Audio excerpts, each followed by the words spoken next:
भीष्म पितामह ने कृष्ण से पूछा, मैंने पूरे जीवन कभी अन्याय नहीं किया, मैंने कभी अनीति नहीं की, मैंने कभी छल कपट नहीं किया, मैंने कभी किसी को परेशान नहीं किया, मैंने जीवन में अपने कर्तव्य का पालन किया, अपनी रिस्पॉन्सिबिलिटी का पालन किया, मैंने जीवन में कभी झूठ नहीं बोला, मैंने कभी किसी के साथ धोखा नहीं किया, मैंने कभी अहंकार नहीं किया, मैंने अपनी प्रतिज्ञा को अखंड बनाया, मैंने वासुदेव सब कुछ वो किया जो एक समझदार आदमी करता है। तो बताओ मैं गलत कैसे?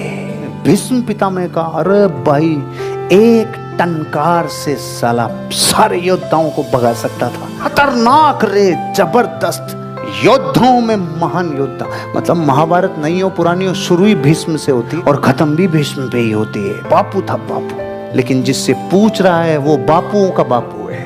हाँ पितामह, आप बिल्कुल सही कह रहे हैं। आप जैसा महान योद्धा, आप जैसा महान सेवक, आप जैसा महान कर्तव्यनिष्ठ इस पूरे आर्यावर्त में कोई नहीं है। यहाँ आप बिल्कुल सही हो, लेकिन आपको ये पता नहीं चला, आपको ये खबर नहीं है कि आपसे भूल कितनी बड़ी हो गई।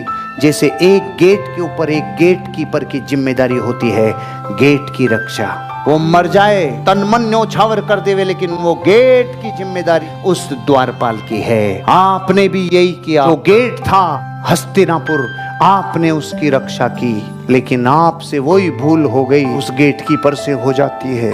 जब तक खतरा गेट द्वार तक सीमित हो तब तक तो उसका कर्तव्य है कि गेट की रक्षा करे, लेकिन मेरे भाई अगर बिल्डिंग ही पूरी गिरने की बारी आ जाए, तुझे गेट को छोड़ देना चाहिए। जिस वक्त द्रौपदी का चीरहरण हो रहा था, इस आर्यावर्त का सबसे महान योद्धा भीष्म पितामह गेट की रक्षा करने के लिए उस दुशासन का सेवक बन के खड़ा रहा, उन मूर्खों का सेवक बन के खड़ा रहा। आर्यावर्त और पूरी मानवता गिर रही थी और तू गेट की जिम्मेदारी लेके खड़ा था।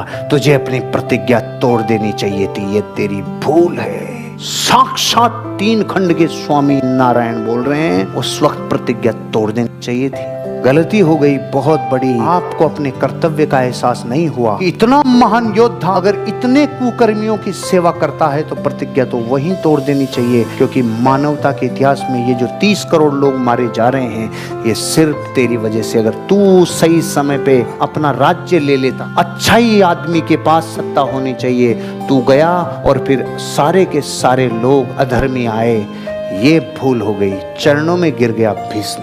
आप सही कह रहे हो।